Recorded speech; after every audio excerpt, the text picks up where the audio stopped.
아무도 모든 것이 시작된 순간을 눈치채지 못했다. 미래에 대한 대화는 증시의 낙관과 투자자들의 열광 속에 그저 잡음처럼 들릴 뿐이었다. 하지만 조용한 10월의 어느 밤, 한 뉴스가 번개처럼 금융포럼을 강타했다. 인도의 젊은 점성가 라비 아난드가 한국에 대해 누구도 듣고 싶어 하지 않는 예언을 한 것이다. 붕괴가 다가오고 있었고 그의 말에 따르면 이는 단순한 수치 하락이 아니라 훨씬 더 큰 무언가의 징조였다. 그 소문은 빠르게 퍼져나갔다. 전문가들은 이를 부인하려 했지만 그럴수록 더 널리 퍼졌다. 라비는 평범한 인물이 아니었다. 그는 아시아 전역에서 우연이라고 보기엔 너무 정확한 예측들로 명성을 얻고 있었다. 고요한 얼굴과 하늘을 응시하는 눈빛은 경제학자들, 정치인들, 심지어 장군들 사이에서도 익숙한 존재였다. 그는 별들은 거짓말하지 않는다고 말했다. 단지 인간이 외면하고 싶어하는 진실을 보여줄 뿐이라고. 라비는 바라나시의 겐지스 강가에서 자라며 우주를 살아있는 암호로 여기는 스승들 사이에서 성장했다. 어릴 적부터 그는 수수께끼를 풀듯 하늘을 관찰했다. 별의 계산은 할아버지에게 배웠고 숫자 사이의 침묵을 읽는 법은 아버지에게 배웠다. 그는 자신을 예언자가 아닌 국가들의 운명을 형성하는 보이지 않는 힘의 움직임을 이해하는 사람이라 소개했다. 그의 인생은 아시아 환율 붕괴를 날짜까지 정확히 예측한 연구를 발표한 후 완전히 달라졌다. 그때부터 그는 두려움과 존경을 동시에 받는 인물이 되었다. 무엇보다 인상 깊은 것은 그의 침착함이었다. 말수가 적었지만 한마디 한마디가 신중하게 선택된 듯했다. 그는 결코 공포를 자극하지 않았다. 오직 우주의 논리에 호소했다. 그가 한국이 역사상 가장 큰 경제 충격을 겪을 것이라 발표했을 때 투자자들은 침묵으로 반응했다. 그러나 라비는 물러서지 않았다. 그는 하늘이 치명적인 불균형 상태에 있으며 성장과 안정을 지배하는 힘들 사이에 충돌이 일어났다고 말했다. 그는 비극을 말하지 않았다. 주기를 말했다. 그리고 경고했다. 균형이 무너질 때 진실은 강하게 드러난다. 그의 메시지는 작은 사이트에 게시되었지만 몇 시간 만에 세계 주요 경제 포털로 확산되었다. 라비 아난드라는 이름은 불안의 상징이 되었다. 많은 이들이 그의 이론을 이해하려 애쓰는 동안 다른 이들은 조사에 나섰다. 그의 과거 예언들이 역사적 사건들과 정확히 일치한다는 사실이 밝혀졌다. 그는 누구보다 먼저 2008년 금융위기를 예고했으며 이는 토성과 명왕성 사이에 특정한 배열에 기반한 것이었다. 그는 달의 움직임을 바탕으로 2011년 일본 대지진을 예견했고 2020년 세계적 대유행도 첫 사례가 보도되기 몇 달 전에 언급했다. 그리고 아무도 전쟁을 말하지 않던 시기에 2024년 중동 분쟁을 경고했다. 그 수많은 우연은 가장 회의적인 이들마저 불편하게 만들었다. 그러나 라비는 어떤 허영심과도 거리가 먼 인물처럼 보였다. 그는 방송에 출연하지 않았고 인터뷰도 하지 않았으며 공개 석상의 모습을 드러내는 일은 드물었다. 그가 입을 열 때는 항상 같은 문장을 사용했다. 별들은 주목을 요구하지 않습니다. 준비를 요구할 뿐입니다. 이 문장은 그가 한국에 전할 경고의 상징이 되었다. 수십 쪽에 달하는 보고서에서 그는 행성들의 정렬과 국가 경제에 관련된 점성술적 하우스를 정밀하게 계산해 설명했다. 그의 말에 따르면 날짜는 임의적인 것이 아니라 시간, 움직임, 에너지를 결합한 고대 공식의 결과였다. 이 폭로는 아시아 시장의 폭탄처럼 떨어졌다. 그는 2025년 11월 13일이 한국 시장의 어두운 시기에 시작이 될 것이라고 주장했다. 단순한 금융 조정이 아니라 피할 수 없는 일련의 사건의 첫 막이라고 했다. 처음에는 호기심으로 시작된 반응이 점차 조용한 공포로 번졌다. 조심스러운 투자자들 사이에 불안이 퍼지기 시작했고 소셜미디어는 겐지스의 예언자에 대한 논쟁으로 들끓었다. 경제포럼은 회의론과 두려움 사이에서 갈라졌고 아무도 그를 믿는다고는 말하지 않았지만 모두가 달력을 주시하기 시작했다. 라비 아난드를 특별하게 만든 것이 무엇인지 이해하려면 그가 사용하는 방법을 알아야 했다. 그는 별들을 신비한 상징으로 보지 않았다. 보이지 않는 기계 속의 정밀한 기어처럼 보았다. 그는 그것을 운명의 수학이라 불렀다. 하늘의 모든 행성, 별 움직임은 각각 고유의 무게를 가지고 있었고 그는 그것을 밀리미터 단위의 정확도로 계산했다. 미래에 무엇을 보느냐고 물으면 그는 항상 이렇게 대답했다. 나는 보지 않습니다. 나는 더할 뿐입니다. 그에게 예측이란 고대의 방정식을 푸는 것과 같았다. 과거와 현재, 그리고 아직 오지 않은 것을 연결하는 공식이었다. 그가 실천하던 베다 점성술은 미신이 아니었다. 수천 년간 전에 내려온 체계로 계산과 천문학적 관계에 기반을 두고 있었다. 그는 고대인들이 현대 과학이 아직 증명하려 애쓰는 것을 이미 이해하고 있었다고 말했다. 즉, 우주는 살아있는 몸이며 별의 움직임은 단순한 빛이 아닌 힘이라는 것이다. 이 원칙에 따라 그는 매일 시간을 들여 하늘을 관측하고 그것을 역사적 사건 및 경제 주기와 교차 분석했다. 그 결과는 놀라웠다. 언론이 그의 예측을 다른 점성가들과 비교하려 했을 때 중요한 차이를 발견했다. 그는 결코 행운이나 운명을 말하지 않았다. 그는 확률과 우주의 리듬에 대해 이야기했다. 바라나시에 있는 그의 소박한 사무실에서 라비는 고서들과 현대 소프트웨어들로 둘러싸여 있었다. 한쪽 벽에는 거의 과학적으로 정밀하게 그려진 한국의 천궁도가 걸려 있었다. 그는 그 도표를 외과 의사처럼 집중하며 바라보았다. 그는 각 나라가 고유의 에너지 서명을 가지고 있다고 말했다.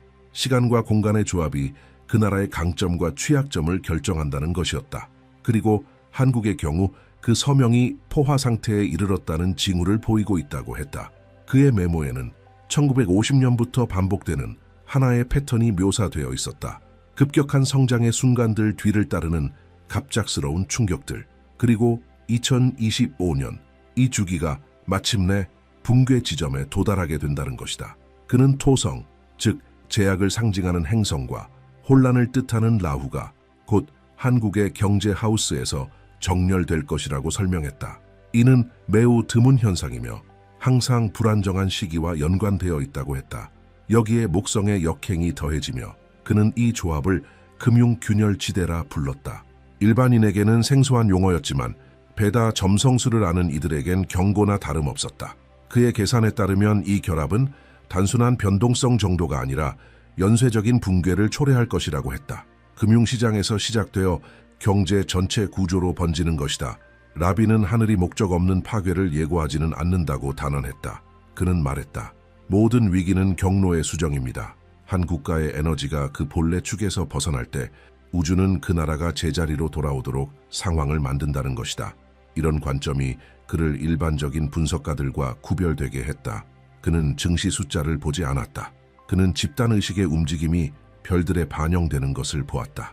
그에게 있어 예측된 붕괴는 벌이 아닌 거울이었다. 그것은 야망과 신중함 사이에서 오랜 세월 지속된 불균형의 반영이었다. 한국의 투자자들이 조용히 불안해하는 동안에도 라비는 분석을 멈추지 않았다.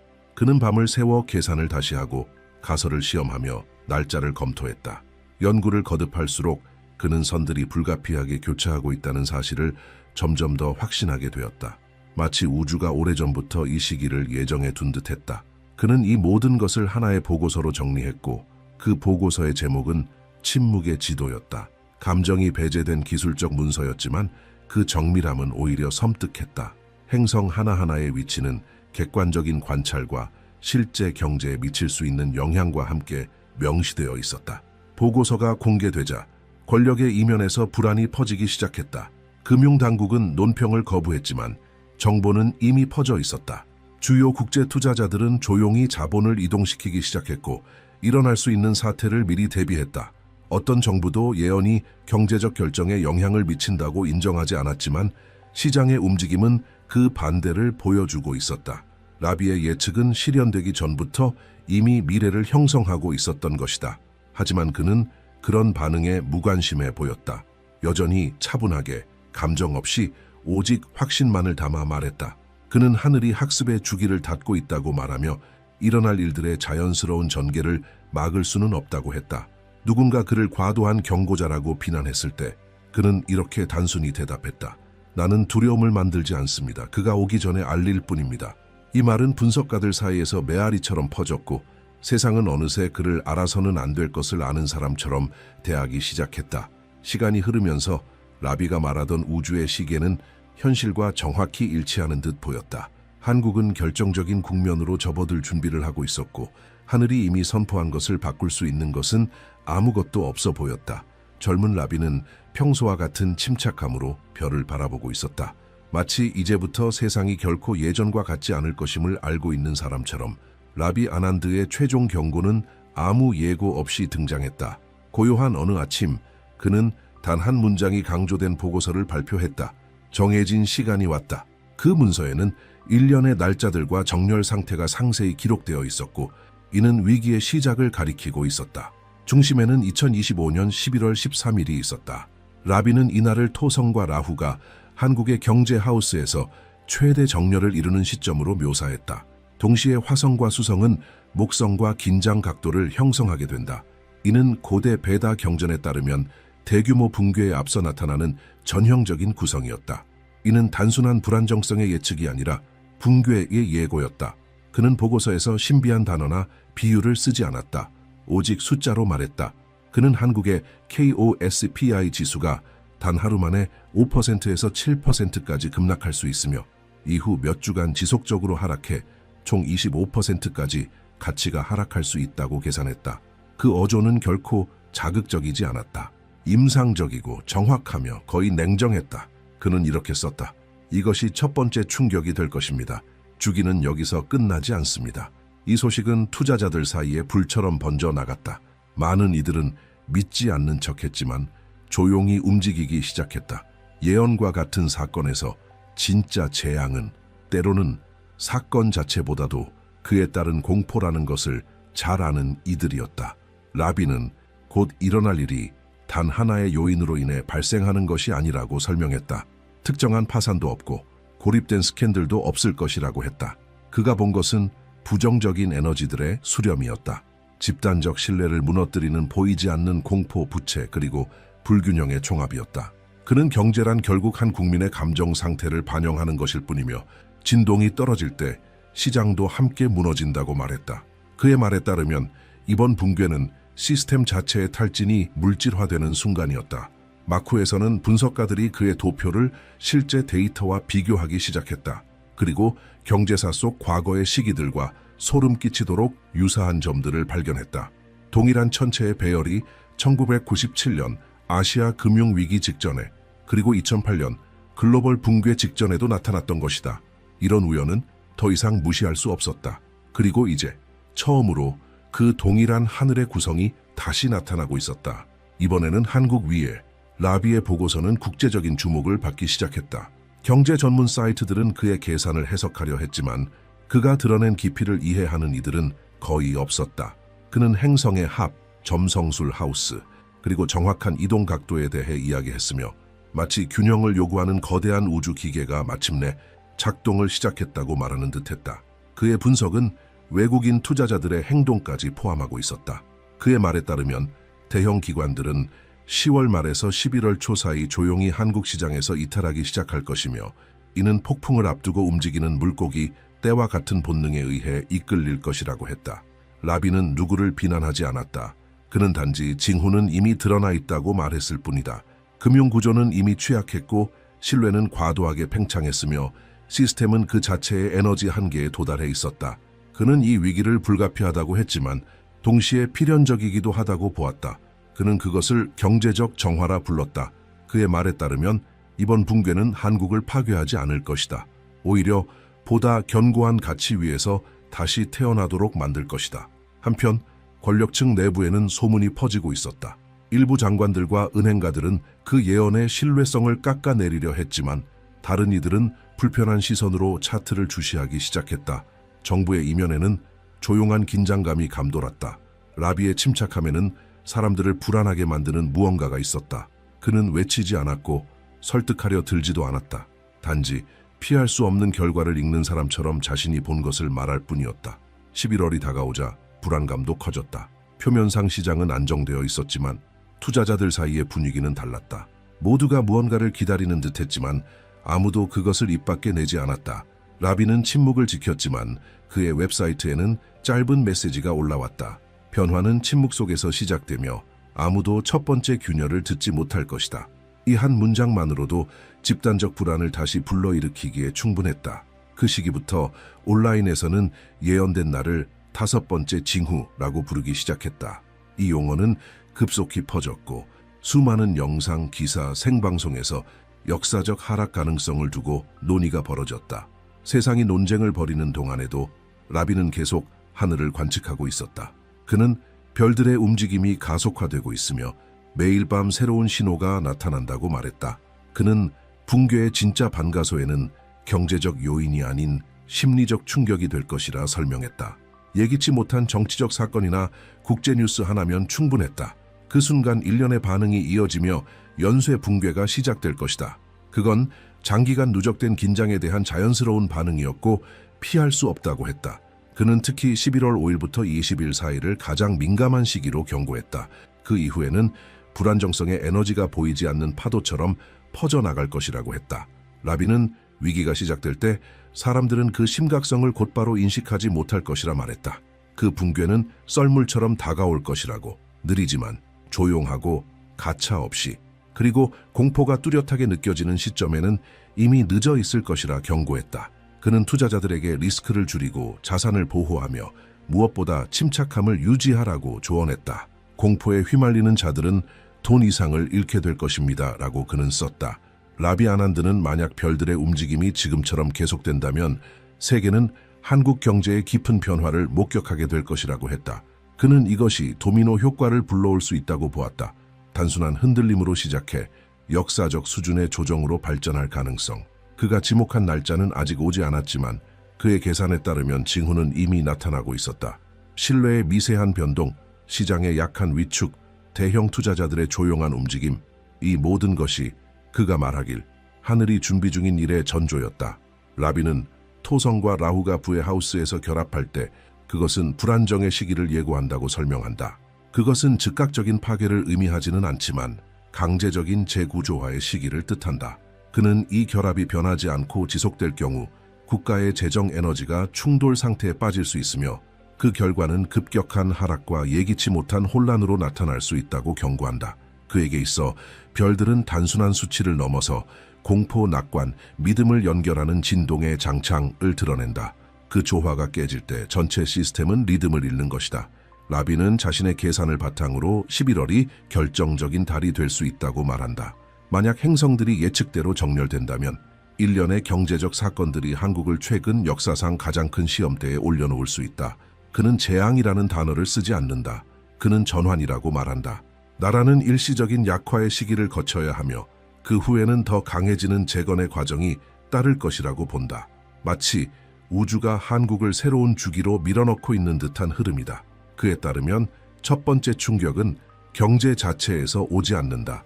변화는 인간의 심리에서 시작된다.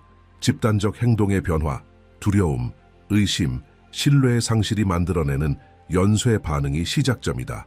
그가 불안정성의 진동이라 부르는 현상은 이미 몇몇 고립된 부문에서 느껴지고 있을 수 있으며 이는 더 큰 파장을 준비하는 예고에 불과하다고 한다. 라비는 긴급하게 말하지 않는다. 그는 정확하게 말한다. 그는 우주의 수확기가 다가오고 있으며 신호를 읽을 줄 아는 이들은 대비할 수 있을 것이라고 말한다. 그는 하나의 명확한 원인이 나타나지 않을 것이라고 설명한다. 모든 것이 단일 사건에서 비롯되는 것은 아니며 오히려 축적된 힘들의 결과, 잘못된 경제적 결정, 과도한 야망, 한계에 도달한 주기들이 겹친 결과라고 말한다. 라비는 이것을 금융 카르마의 수렴이라 부른다.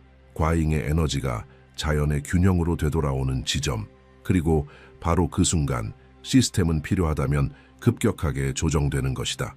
비록 그의 말이 지닌 무게는 상당하지만 라비는 이것이 공포의 예언이 아니라고 거듭 강조한다. 이는 하나의 경고일 뿐이다. 그는 붕괴는 고정된 운명이 아니라 하나의 가능성이라고 반복해서 말한다. 인간의 결정이 바뀌면 결과 또한 바뀔 수 있다. 그에 따르면 점성술은 미래를 결정짓는 것이 아니라 미래가 어느 방향으로 움직이고 있는지를 드러낼 뿐이다. 학습의 길로 갈지, 붕괴의 길로 갈지는 결국 자유의지에 달려 있다는 것이다. 라비는 경계심과 신중함을 권한다.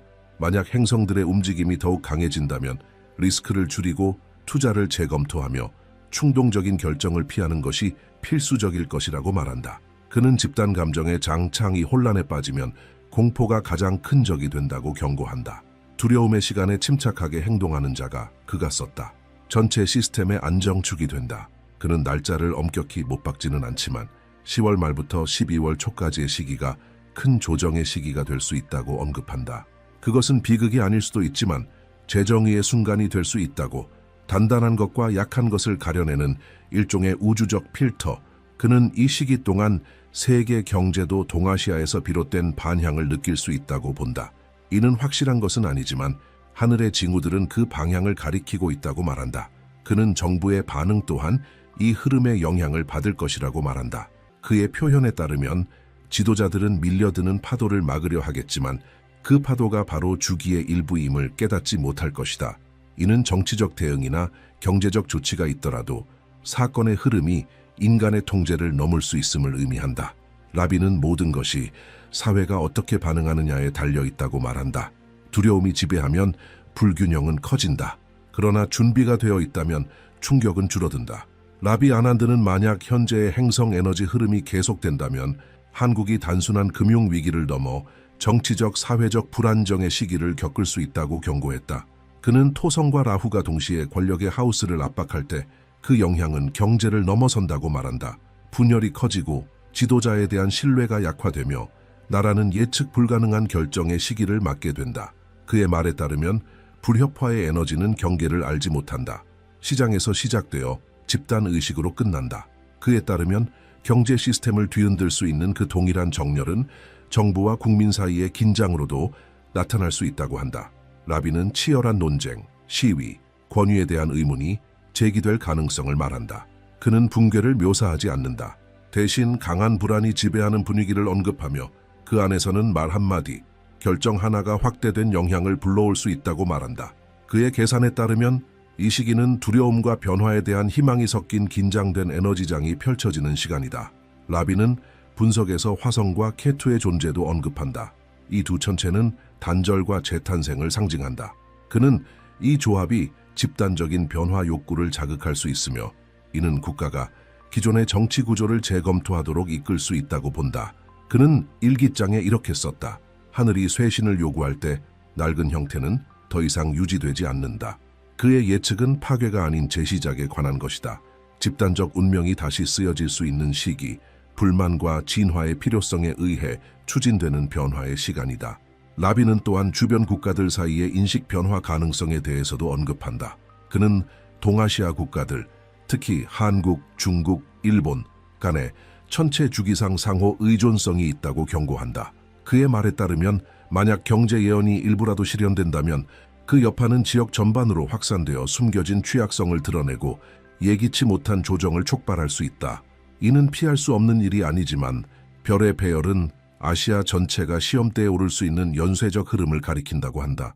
라비는 중국에 대해 특히 주의 깊게 관찰하고 있다. 그는 중국 역시 한국과 유사한 천문학적 징후를 보이고 있다고 말한다. 다만 그 규모는 더 크다. 부동산 부문과 금융 시스템이 토성의 영향 아래 놓여 있으며 이는 압박과 조정의 시기를 의미한다고 설명한다. 그는 만약 현재의 행성 정렬이 지속된다면 중국은 내부적인 긴장을 겪게 되고 그 영향이 주요 교역국들에게 확산될 수 있다고 본다. 이 경우 한국은 가장 큰 영향을 받는 나라 중 하나가 될 것이라고 경고한다. 반면 인도 출신 예언자인 라비는 일본에 대해서는 다른 그림을 제시한다. 그는 일본의 천궁도가 안정성과 회복의 특성을 보여주고 있다고 말한다. 확장과 지혜를 상징하는 목성이 일본에 유리하게 배치되어 있어 일본이 지역 안정화에서 중요한 역할을 맡게 될 가능성이 있다는 것이다. 이는 일본이 충격에서 벗어날 것이라는 의미는 아니지만 아시아에서 가장 먼저 회복의 길을 걷고 경제적, 정신적 재건의 과정을 주도할 수 있다는 신호로 해석된다고 한다.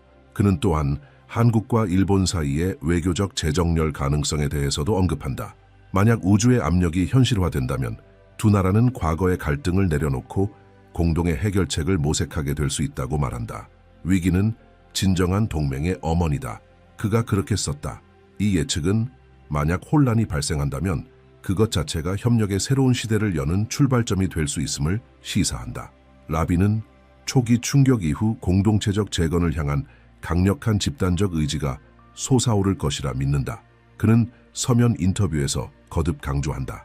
이러한 예측들은 단죄가 아니라 선택의 가능성으로 받아들여져야 한다고. 그의 말에 따르면 인류는 언제나 의식을 통해 사건의 흐름을 바꿀 능력을 지니고 있다.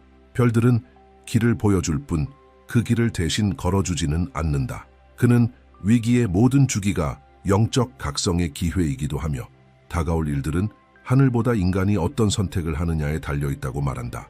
라비는 2025년을 전 세계적 전환점으로 본다. 지혜롭게 대응하는 나라들은 더욱 강해질 수 있고 탐욕과 과도한 경쟁에 집착하는 나라들은 가장 큰 손실을 입을 수 있다고 한다. 그는 한국이 아시아 내에서 지닌 에너지적 문화적 역할 때문에 이 변화의 중심이 될 가능성이 높다고 본다.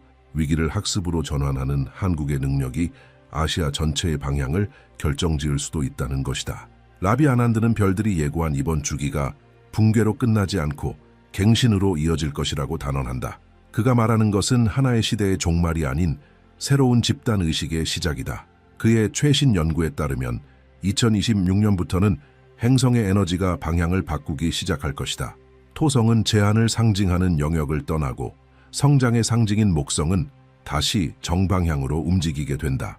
이 정렬은 점진적인 회복의 길을 열 수 있으며 잃어버린 신뢰와 명확성을 다시 불러올 수 있다고 한다. 하지만 그가 말하는 회복은 단순한 경제적 회복이 아니다. 그는 영적 부활을 예견한다. 불확실성의 시기를 지나 윤리와 목적의식을 배우는 국가들이야말로 진정으로 튼튼하고 지속 가능한 결실을 거둘 수 있다고 주장한다. 하늘의 가르침은 돈이 아니라 의식에 관한 것이다. 그가 그렇게 썼다. 그의 말에 따르면 인간이 단순함, 신중함, 믿음의 가치를 이해할 때 우주는 조화를 이루어 응답한다. 그리고 그 응답이야말로 혼란 이후에 피어나는 진정한 기적이라고 그는 믿는다. 라비는 만약 에너지들이 이 흐름을 계속 따른다면 2027년이 한국에게 번영의 시대의 시작이 될 수 있다고 계산한다. 그는 과학적 진보, 정치적 안정성, 심지어 역사적 화해의 가능성에 대해서도 말한다. 그의 말에 따르면 오늘의 그림자는 집단적 새벽의 전조다. 그에 따르면 한국은 재건의 상징이 되고 믿음과 균형이 가장 어두운 순간들조차 어떻게 변화시킬 수 있는지를 보여주는 본보기가 될 수 있다. 그러나 라비는 아무것도 자동적으로 일어나지 않을 것이라고도 경고한다. 회복은 붕괴처럼 인간의 의식에 달려있다.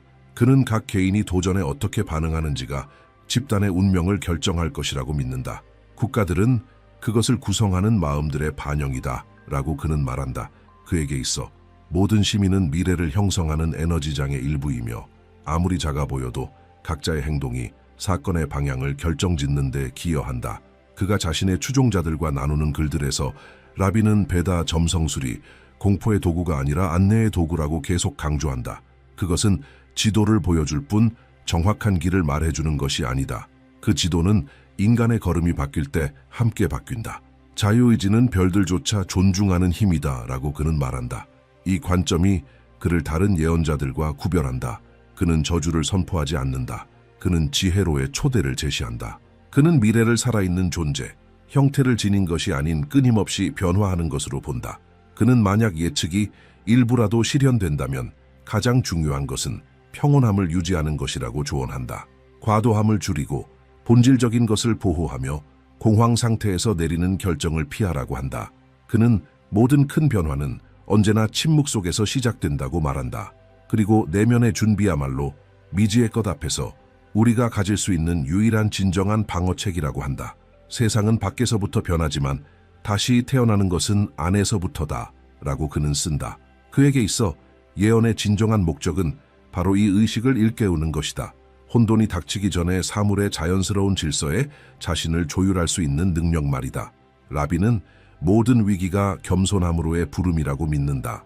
그리고 미래 세대는 이 시기를 인류가 삶을 지배하는 균형을 다시 존중하는 법을 배운 전환점으로 바라보게 될 것이라고 말한다. 그는 환상의 시대가 끝나고 진실의 시간이 다가오고 있다고 말한다. 그에게 있어 진실은 파괴적인 것이 아니라 해방을 주는 것이다. 빛이 다시 비추기 위해 무엇이 바로잡혀야 하는지를 보여주는 것이다.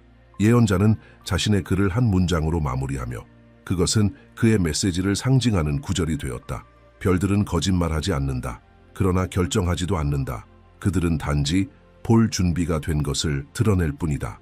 그는 미래를 아는 것은 지혜롭게 사용될 때 축복이라고 말한다. 왜냐하면 그것은 인간에게 준비하고 더 나은 길을 선택할 기회를 주기 때문이다. 다가올 수 있는 것을 아는 것은 절망의 이유가 아니라 성숙의 기회다. 라비에게 있어 한국은 파멸이 아닌 극복을 향하고 있다.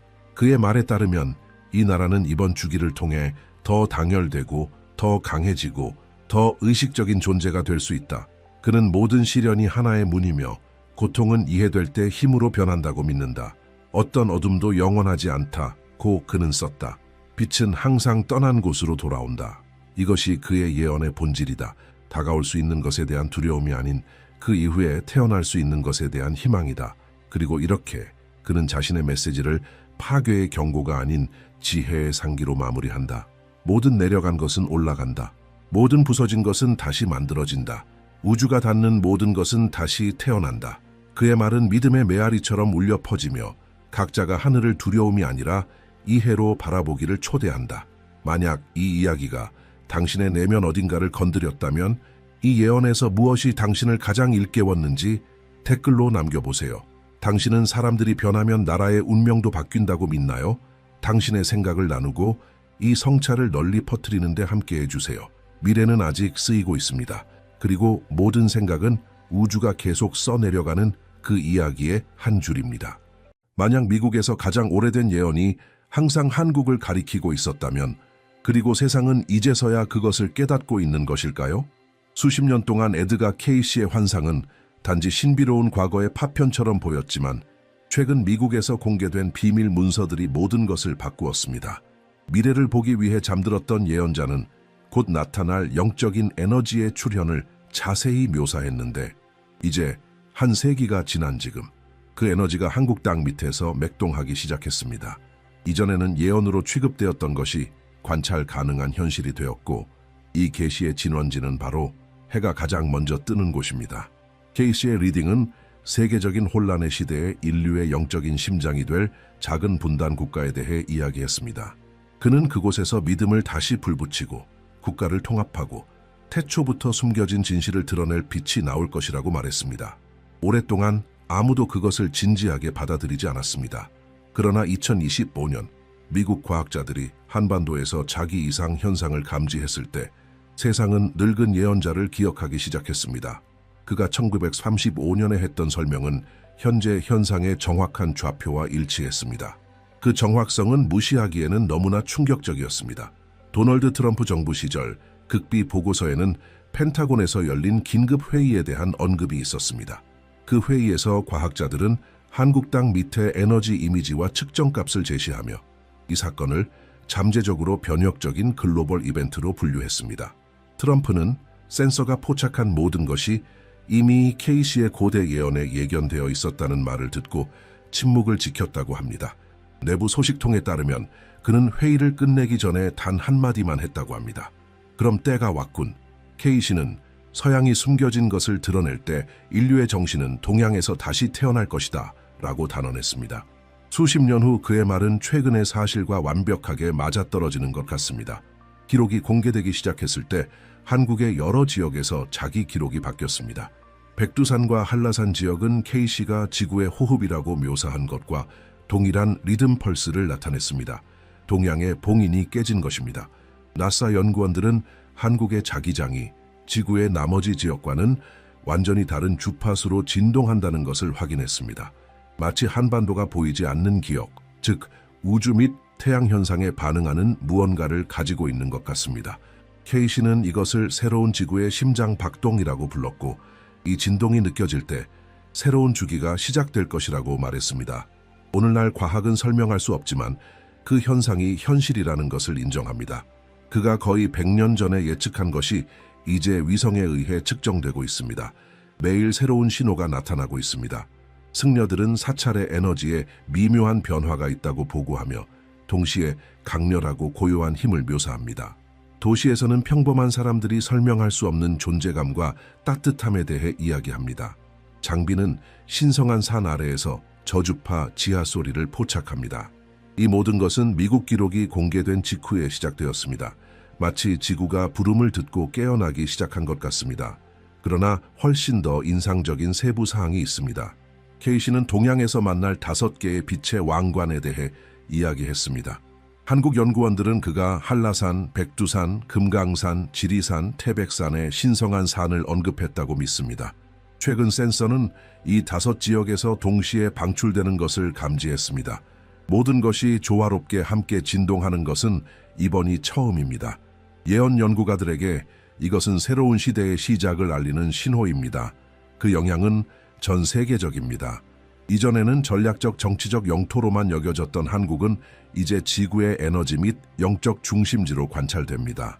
케이시는 서양이 길을 잃을 때 동양이 미래의 열쇠를 쥐게 될 것이다 라고 말했습니다. 그리고 바로 그런 일이 일어나고 있습니다. 세상이 분열, 위기, 붕괴에 직면하는 동안 한국은 균형점으로 새로운 의식이 형성되는 땅으로 여겨지기 시작했습니다. 미국의 계시에서 시작하여 세상은 에드가 케이시의 예언을 다른 눈으로 보기 시작했습니다. 재발견된 기록에서 예언자는 세상의 빛이 동양에서 일어나 역사의 흐름을 바꿀 것이다 라고 말했습니다. 많은 학자들에게 이 문구는 상징적으로 보였습니다.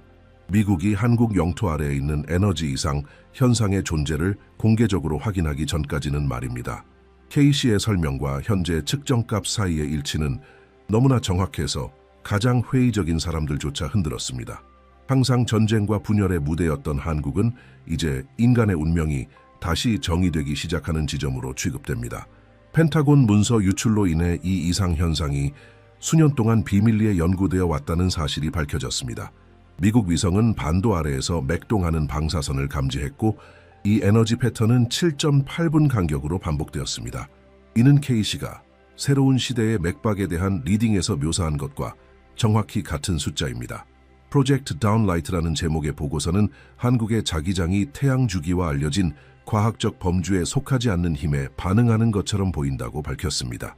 분석가들에게는 마치 지구가 무언가 또는 누군가에게 응답하고 있는 것 같았습니다. 공개 직후 세상을 침묵하게 만든 시각적 기록이 나타나기 시작했습니다. 백두산 정상에서 푸르스름한 빛이 완벽한 나선형으로 하늘을 가르는 모습이 목격되었습니다. 이 현상은 43초 동안 지속되었지만 기상 관측소와 관광객 카메라에 포착되었습니다. 데이터를 교차 분석한 결과 과학자들은 그 빛이 대기가 아닌 지하에서 발생했다는 것을 깨달았습니다. 이 정보는 동양의 산들이 지구의 배를 열고 그곳에서 첫 번째 신호가 나올 것이다 라는 케이시의 고대 예측에 대한 논의를 다시 불러일으켰습니다. 미국 정부는 그 영향을 최소화하려고 노력했지만 이미지는 전 세계에 퍼져 있었습니다. 항상 기술과 문화로 기억되었던 한국은 이제 보이는 것과 보이지 않는 것 사이에 연결고리로 여겨집니다. 독립연구원들은 한국으로 여행하여 영향을 받은 지역 근처에서 명상한 사람들의 개인 전자기장에서 변화를 보고했습니다. 일부는 갑작스러운 열기를 느꼈고 다른 일부는 공중에서 저주파 소리를 들었습니다. 모든 것이 고대 예언에 언급된 지점과 일치했습니다. 세상이 무슨 일이 일어나고 있는지 이해하려고 노력하는 동안 한국 학자들은 자신의 역사에서 잊혀진 조각들을 연결하기 시작했습니다. 고대 사찰의 기록에는 매우 유사한 예언이 언급되어 있습니다. 지구의 소리가 하늘의 소리와 합쳐질 때 사람들은 다시 태어날 것이다. 13세기 불교 경전에 보관된 이 문구는 이제 케이시가 묘사한 것과 동일한 현상으로 해석됩니다. 이전에는 영적 전설로 취급되었던 것이 과학적 신비적 예측으로 동시에 해석되기 시작했습니다. 신호는 계속됩니다. 신성한 5산 근처에 설치된 센서는 마치 각 산이 고유한 주파수를 방출하고 다른 산들과 결합하여 독특한 멜로디를 형성하는 것처럼 동시에 에너지 파동을 기록하기 시작했습니다. 이러한 정렬은 현대시대 전체에서 결코 발생하지 않았습니다. 학자들에게는 이것이 케이시가 5빛의 대관식이라고 부른 것입니다. 과학자들에게는 전례 없는 지구 물리학적 사건입니다. 그러나 아무도 설명할 수 없는 것이 있습니다. 이 진동이 발생할 때마다 지구의 자기장이 약간의 변화를 겪어 나침반과 근처 위성에 영향을 미칩니다. 이는 반도에서 방출되는 에너지가 단지 지역적인 것이 아니라 전 세계적인 균형에 영향을 미친다는 것을 의미합니다. 다시 말해 여기서 일어나는 모든 일이 지구의 나머지 지역에 영향을 미칩니다. 이것이 현대 세계의 에너지 재조정의 중심지가 한국이라고 제안하는 케이시 한국 효과라는 새로운 이론의 기초입니다. 이러한 발견으로 인해 예언자의 문구인 빛이 동양에서 나올 것이다는 완전히 새로운 차원을 얻습니다. 그는 추상적인 믿음에 대해 이야기한 것이 아니라 악기로 측정되고 데이터로 확인된 실제적이고 명백한 각성에 대해 이야기했습니다. 그리고 이것이 전 세계가 한국을 기대하며 지켜보는 이유입니다. 영적인 우연으로 시작된 것이 전 세계적인 사건으로 변모했습니다. 고대 예측 연구가들은 에드가 케이시의 말이 실현된다면 한국이 새로운 시대의 가장 중요한 지점이 될 수 있다고 주장합니다.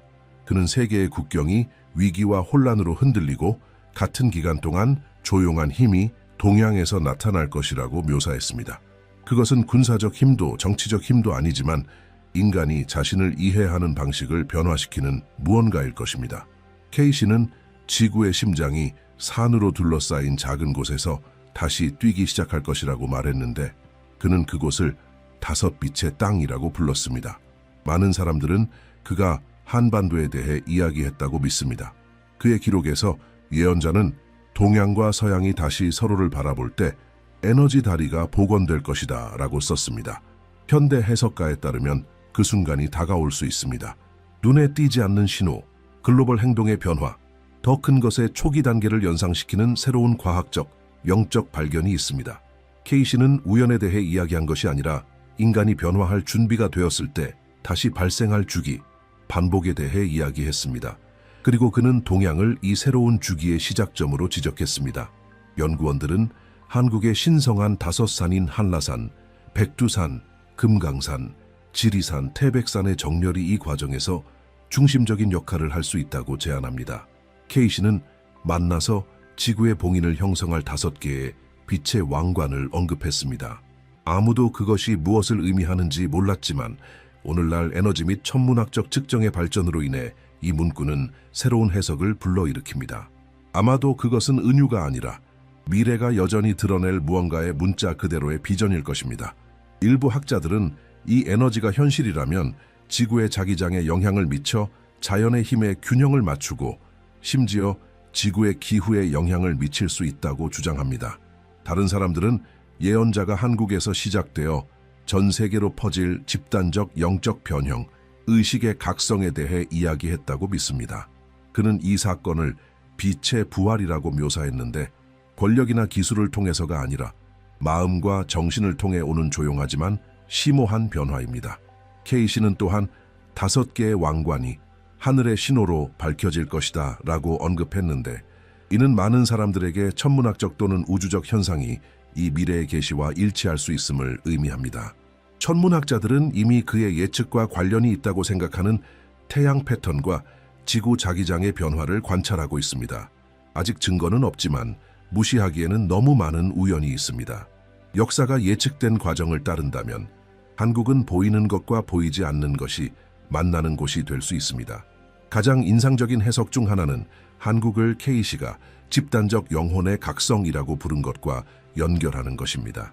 그는 오랜 물질주의와 분열의 기간 후에 인류가 새로운 의미를 찾도록 강요받을 것이라고 믿었습니다.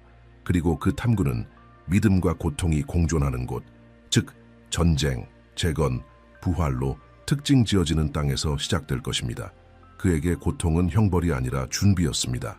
그리고 한국은 바로 그것을 상징했습니다. 역경에 의해 형성되어 새로운 시대의 안내자가 될 준비가 된 사람들입니다. 아무도 이러한 예측이 언제 또는 어떻게 실현될지 모릅니다. 케이시는 정확한 날짜를 남기지 않고 신호만 남겼습니다. 그는 지구가 먼저 침묵 속에서 말할 것이고 듣는 사람은 거의 없을 것이다 라고 말했습니다. 그리고 많은 학자들이 형성되기 시작했다고 믿는 것은 바로 이 침묵입니다. 보이지 않는 기대, 무언가가 곧 바뀔 것이라는 집단적 감정입니다. 그것은 증거가 아니라 예감입니다. 그러나 예언은 항상 폭풍 전의 속삭임처럼 역사 전의 직감처럼 시작됩니다. 일부는 5산이 동일한 에너지 펄스를 방출할 때 세상이 전례 없는 영적 전환을 목격할 것이라고 믿습니다. 다른 사람들은 케이시가 상징적 언어로 말하면서 지리적 각성이 아닌 인간의 각성을 예측했다고 생각합니다. 모두가 동의하는 것은 그가 묘사한 조건, 즉 글로벌 혼란, 도덕적 불균형, 목적에 대한 갈증이 이미 존재한다는 것입니다. 그리고 이것이 그의 말을 그토록 현재적이고 불안하게 만드는 이유입니다. 에드가 케이시의 예측 중 가장 회의적인 사람들조차 흥미롭게 만드는 부분이 있습니다. 세상이 혼란에 빠졌을 때 동양에서 온 3명의 지도자의 출현입니다. 예언자는 이 인물들을 평범한 통치자가 아니라 새로운 주기에 살아있는 신호로 묘사했습니다. 각자는 지구의 필수적인 힘, 즉 산, 바다, 불을 나타낼 것입니다. K씨는 이 세 길이 교차할 때 인류는 되돌릴 수 없는 결정에 직면하게 될 것이라고 단언했습니다. 이기심의 그림자에 머물거나 의식의 시대를 시작하는 것입니다. 기록에서 첫 번째는 산의 사람이라고 불렸습니다. 침묵과 확고함의 정신, 내면에서 와서 지혜의 무게를 가져올 사람입니다. K씨는 그가 국가가 혼란스럽고 사람들이 더 이상 누구를 믿어야 할지 모를 때 나타날 것이라고 말했습니다. 그의 역할은 용기를 회복하고 성실의 가치를 가르치고 사람들에게 인간의 힘보다 더 큰 무언가에 대한 신뢰를 되돌려주는 것입니다. 그는 혼돈 속에서 안정의 상징이 될 것입니다. 두 번째는 바다의 정신이 될 것입니다. 대화와 화해를 나타냅니다. K씨는 그를 마음을 진정시키고 적을 통합하고 수세기 동안 세워진 벽을 허물 수 있는 능력을 가진 사람으로 묘사했습니다. 이 인물은 세계의 언어를 이해하는 재능과 무기 없이 국경을 녹일 수 있는 힘을 가질 것입니다. 그는 전쟁을 이해로 바꿀 수 있는 새로운 영적 외교의 지휘자가 될 것입니다. 마지막으로 3명 중 가장 수수께끼 같은 사람은 불의 여인이 될 것입니다. 정의에 의해 움직이는 지도자로 부패를 태우고 잃어버린 믿음을 다시 불붙일 것입니다. K씨는 그녀를 정화하고 다시 태어나는 불꽃, 즉 몰락 후 갱신을 가져오는 에너지로 묘사했습니다. 그녀는 통치하기 위해 오는 것이 아니라 깨우기 위해 올 것입니다. 그녀의 출현은 그가 내면의 지구의 회복이라고 부른 과정의 시작을 알릴 것입니다. 예언자에 따르면 이 세 존재는 말없이 서로를 알아볼 것입니다. 그들은 정치나 종교로 연합되는 것이 아니라 보이지 않는 부름으로 연합될 것입니다. 그들이 만날 때 세상은 그 영향을 느낄 것입니다. K씨는 물이 움직이고 하늘이 신호를 보낼 것이다 라고 말했습니다. 아무도 그것이 무엇을 의미하는지 모릅니다. 아마도 상징적일 수도 있고 문자 그대로일 수도 있습니다. 그러나 학자들은 이 예언이 실현된다면 전 세계적인 변화가 시작될 것이라고 믿습니다. 많은 사람들은 이 예언의 첫 번째 징후가 이미 다가올 수 있다고 믿습니다.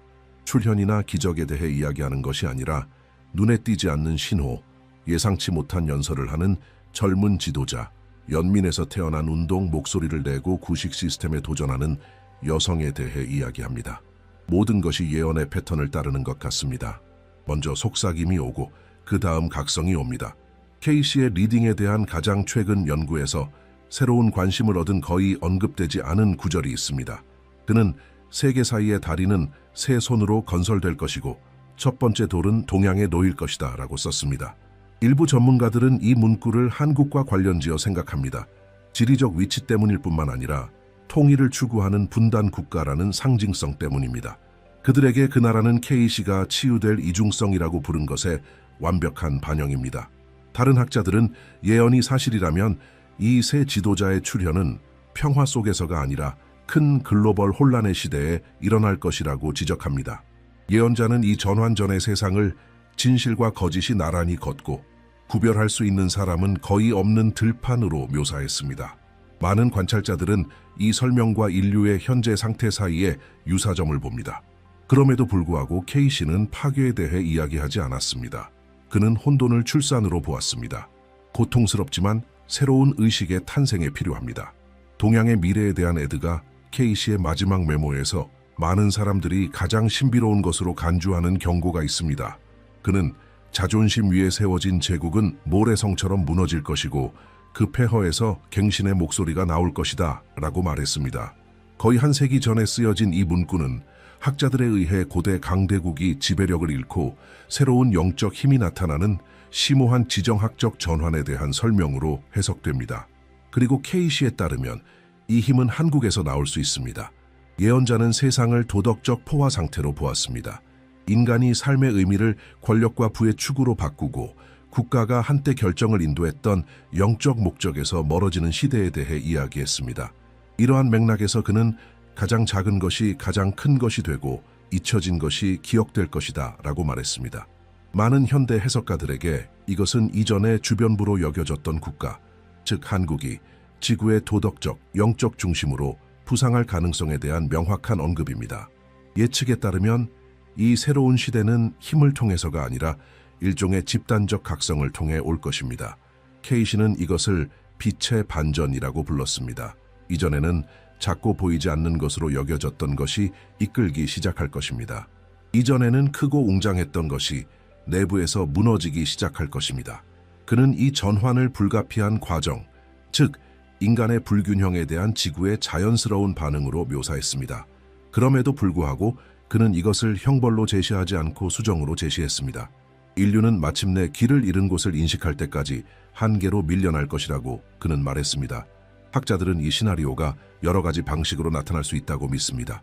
경제적, 정치적 또는 영적일 수 있습니다.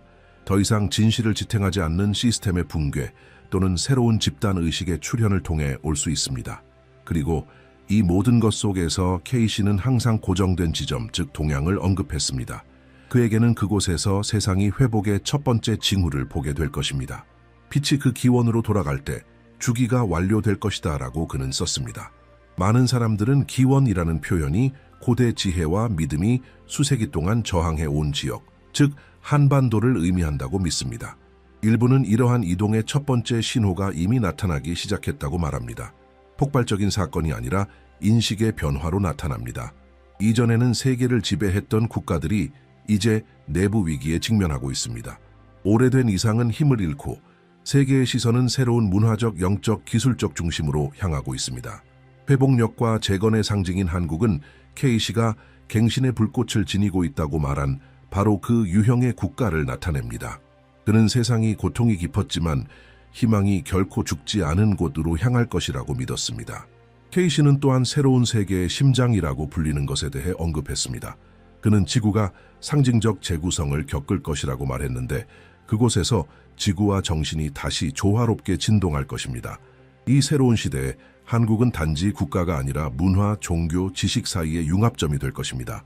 동양과 서양이 마침내 동일한 목적의 일부로 서로를 인식할 집단적 치유의 장소입니다.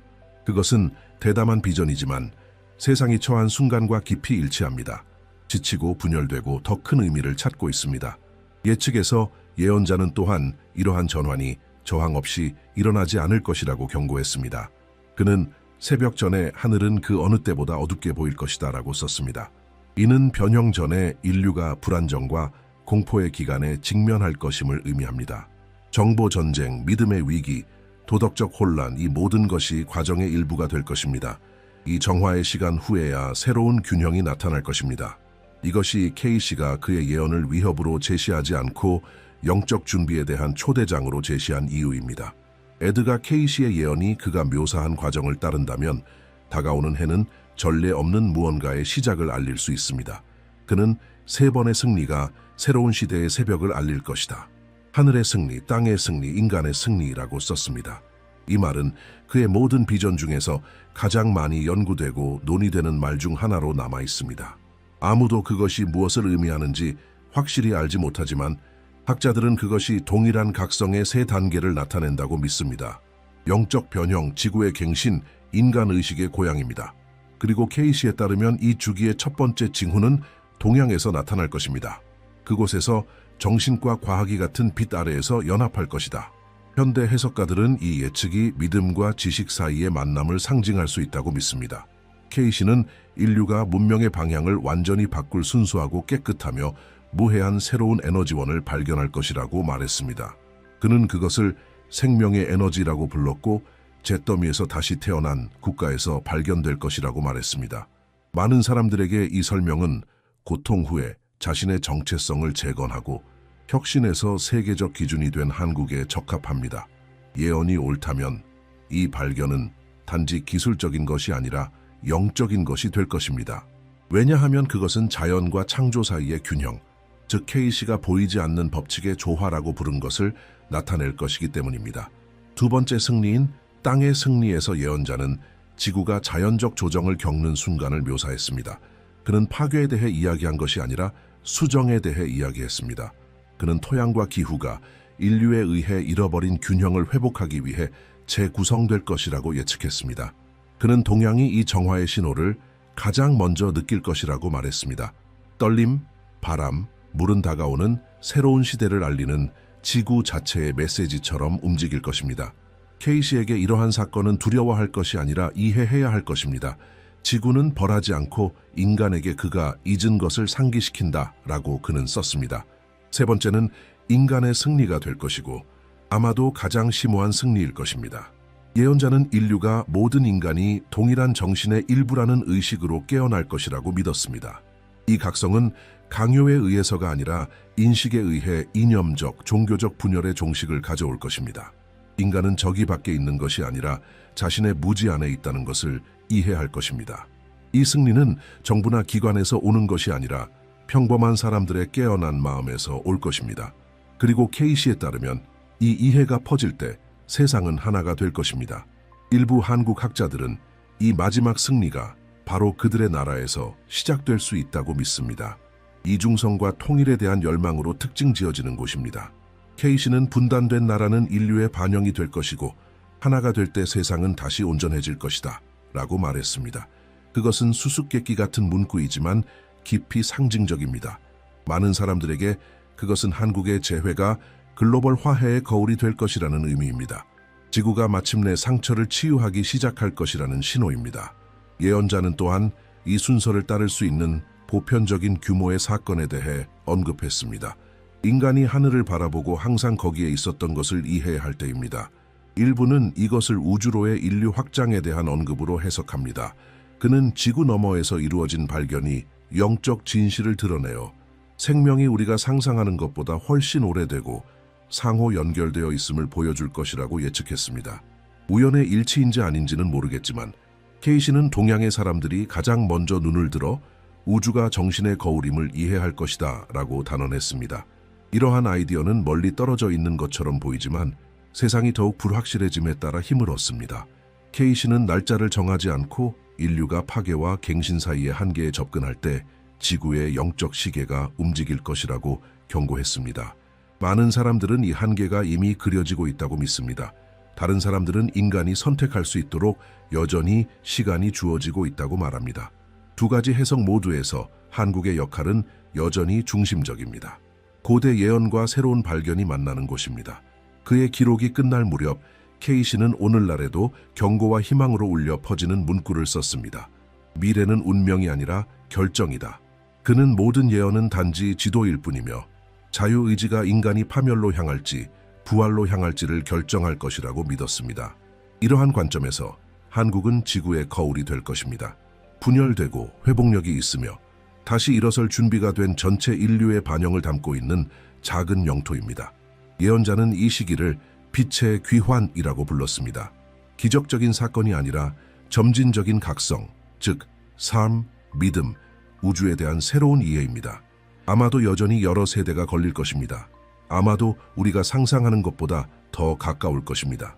유일한 확실성은 오늘날 살아있는 각 사람이 이 선택의 일부를 내부에 가지고 있다는 것입니다. 그리고 그렇게 케이시의 말은 열려있고 다가올 일에 대해 숙고하도록 각자를 초대합니다. 질문은 예언이 일어날 것인가가 아니라 신호가 나타나기 시작할 때 우리가 준비될 것인가입니다. 한국은 이 새로운 시대의 시작일 수 있지만 그가 말했듯이 미래는 항상 우리 각자가 이미 가지고 있는 빛으로 무엇을 하기로 결정하느냐에 달려 있습니다. 이 메시지에 대해 어떻게 생각하는지 공유하십시오. 케이시가 예측한 것처럼 새로운 주기가 실제로 동양에서 태어날 수 있다고 믿습니까? 당신의 의견은 다른 사람들이 미래를 두려움이 아니라 희망으로 바라보도록 영감을 줄 수 있습니다. 왜냐하면 그가 본 각성은 멀리 떨어져 있는 것이 아니라 드러날 적절한 순간을 기다리고 있을 뿐일 수 있기 때문입니다.